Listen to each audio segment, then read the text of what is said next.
So good morning. It's a somber morning here in Canada.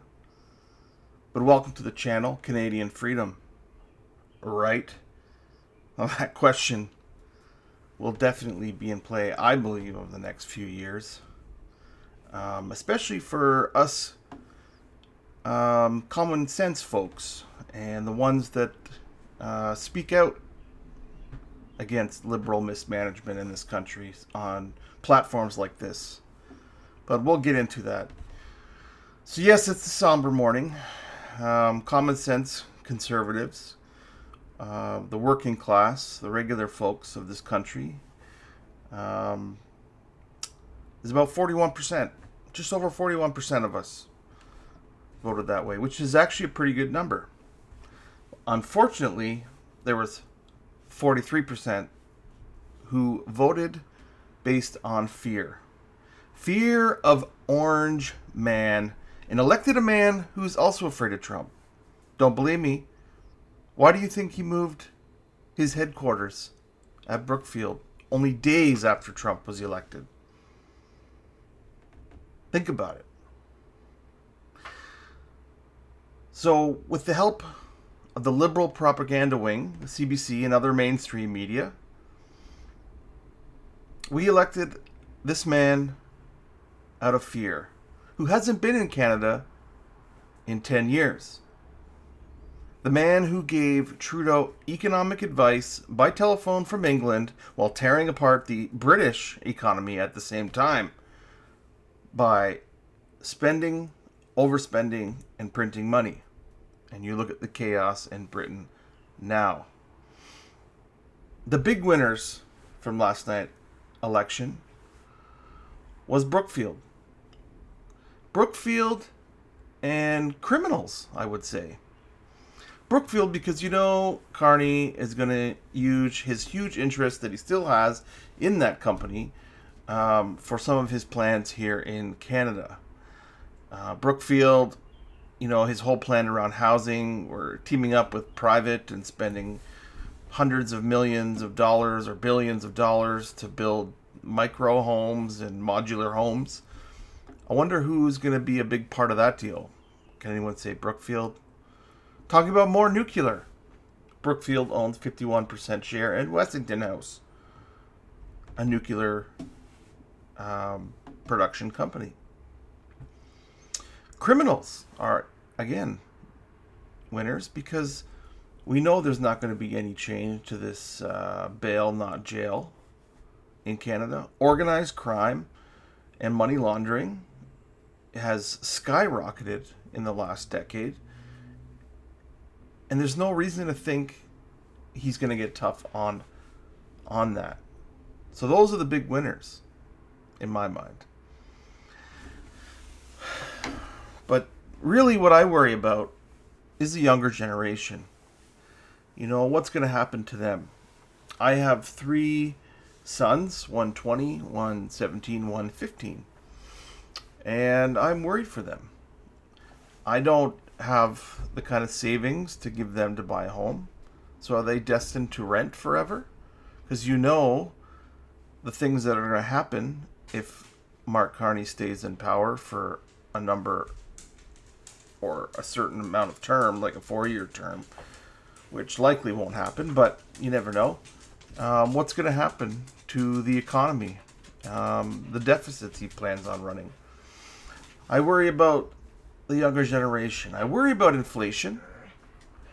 With the deficits and the spending plan he has, it will cause more inflation to rise again. Probably historic levels. Carbon tax. Re-upping that carbon tax that everyone was going, yay, Mark Carney got rid of the carbon tax. He was basically the main cheerleader for carbon tax. He didn't take it away. He reduced it to 0. And now, with the debt he plans on running, how is he going to find some of this money? I wonder. I give it 3 months until it starts to tick back up. I worry about the carbon tax, the industrial carbon tax, and the production caps in the West, not to mention Western sovereignty and alienation our great brothers and sisters in Alberta. I'm in Ontario. I'm an Ontarian. I used to visit yearly Alberta. I love Alberta. If I could pick my business up and move it to Alberta, I would, but I cannot. But I worry about Alberta. I worry about the resource sector.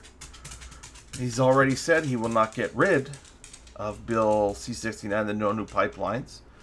He's been wishy-washy. He did not say the word oil once during his campaign. That makes me worried about that industry, the businesses and the companies. Are they going to say screw it and just move on? Go somewhere else? I doubt it because there's oil there. But some may. Those caps and industrial carbon tax will cause things to rise. As much as he wants to tell you no one uses steel anymore, and gas, we need to get rid of gas and keep resources in the ground. It's not the way the world works. You have to let the market decide. A whole nother video there. I worry about brain drain. You know, in entrepreneurs and people who don't want to be taxed into oblivion. People who don't want the biggest expense in their life to be taxes, to leave this country. Inflation. I don't want them to want to just leave because it's too expensive. And we've already seen records amount over the last couple of years. I can see more of that happening. Productivity in this country has been dropping and dropping, and we're falling further behind the U.S. I worry about the quality of life. Obviously, GDP per capita has been dropping, which means our money doesn't go as far. Quality of life is dropping. Poverty will rise. If you think the amount of tent cities we have now is crazy, I can only see that increasing. And if food price and inflation start again, you're going to see the food bank lines increase, especially when you think of the next thing that I worry about, immigration. Now, Pierre's plan to bring back immigration to the way we historically have always done it, to be at basically quantities we can absorb, have jobs for, instead of just this crazy amount, like 1 million a year or whatever. You know, having Mark Carney, having Mark Wiseman, the founder of the Century Initiative, as much as CBC wants to downplay that, we know that he is one of his top advisors. So you know the immigration levels are going to be out of control. I worry about people's property, hunters, sports shooters, who are continually attacked because it makes a good headline to ban these weapons, even though they have nothing to do with the crime and pew-pew crime that is around the country. Most of all, like the title of this channel, I worry about freedoms. Freedom of speech. There's already talk that they want to get rid of X because they don't like how free the speech is on there. How I can click on one of their profiles and give them hell. They don't like it. They don't like how we can call it out on that platform. It's the freest platform. I worry about the platform you're watching right now. They want to bring in that harms bill where they get to say what is Canadian and control what you see. And when you don't have freedom of speech, all the other freedoms that you supposedly have basically are irrelevant. So those are my big worries. I know it's a bit of a rant. Maybe I'm wrong. But, you know, where at least Jags is gone, finally, you know, in his emotional speech.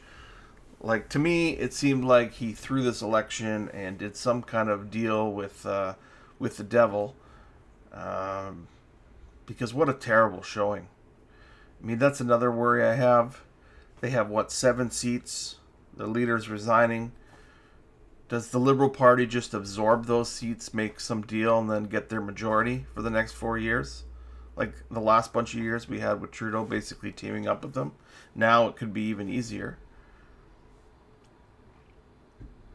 Makes me wonder. So yeah, at least Jags is gone, but there's that worry. I can't believe some of the people who were re-elected. Chrystia Freeland. Come on. Stephen Guilbeault.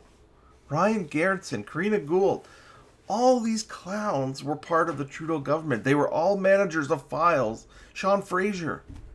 All managers under Trudeau, managing their files and doing a terrible job. But Orange Man bad. Orange Man bad. Let's bring him back. What happened over the last 10 years? I don't know. Orange Man bad. Oh. It's crazy. So what went wrong? Now that'll be the big question, obviously, for the next little while for the Conservative Party of Canada.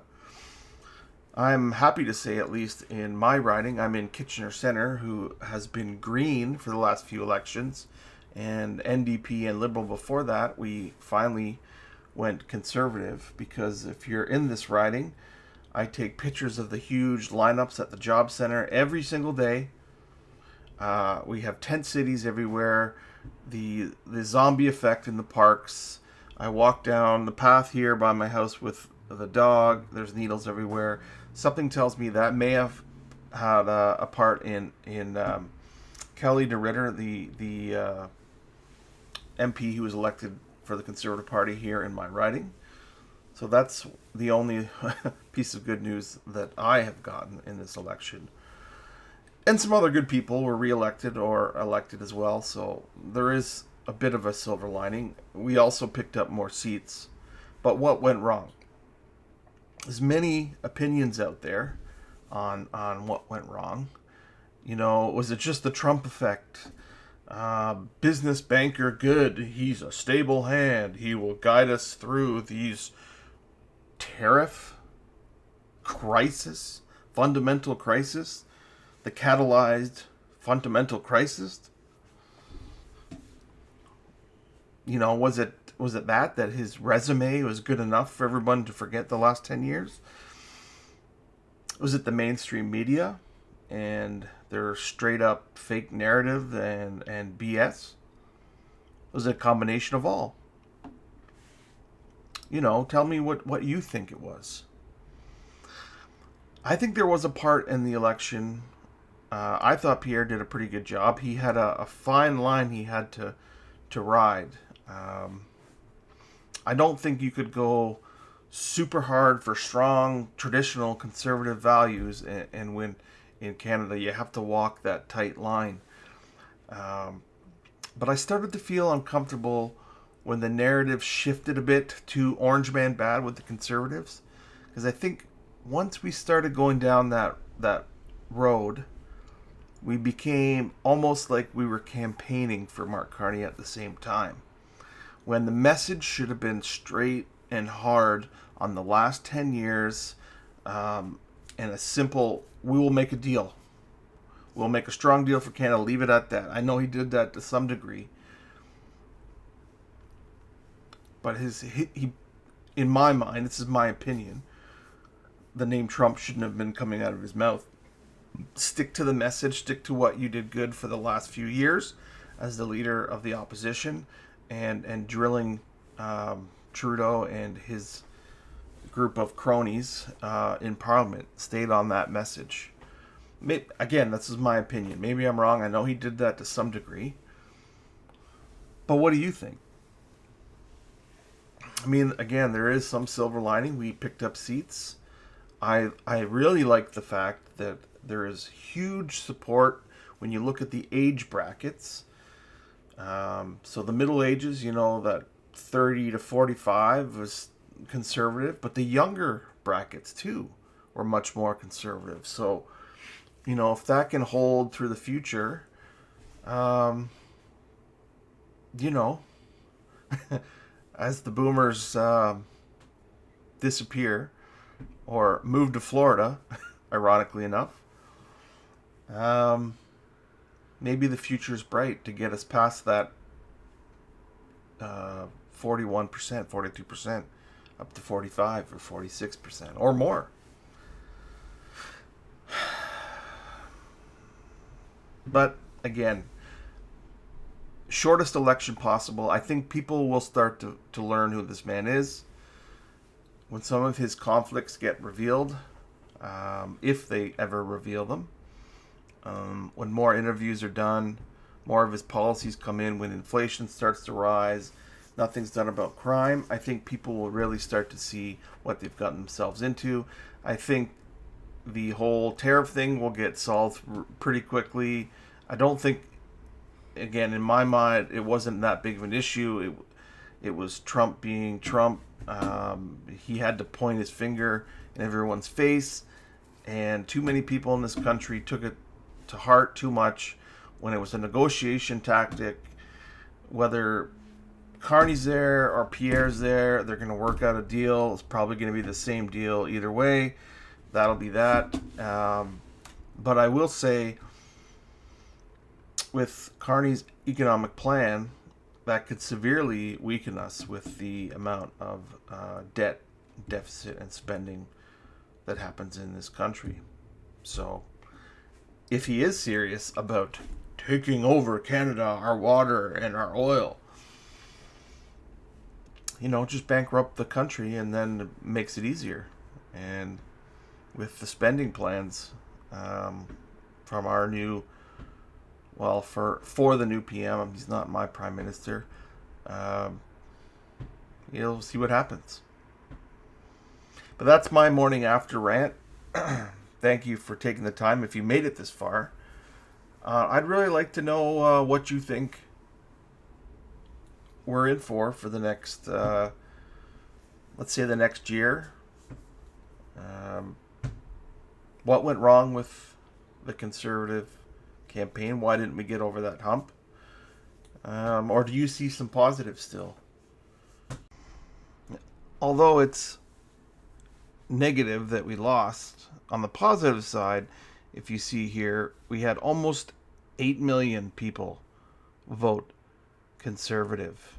And I think when you take a look at the map here, I see a lot more blue than many elections in the past. So maybe there is some positive momentum leading to the next election if we can stay the course. So thanks again for taking the time. I know it's not the best day, but let's keep up the fight. And thanks for joining the channel. We'll see you next time on Canadian Freedom Right.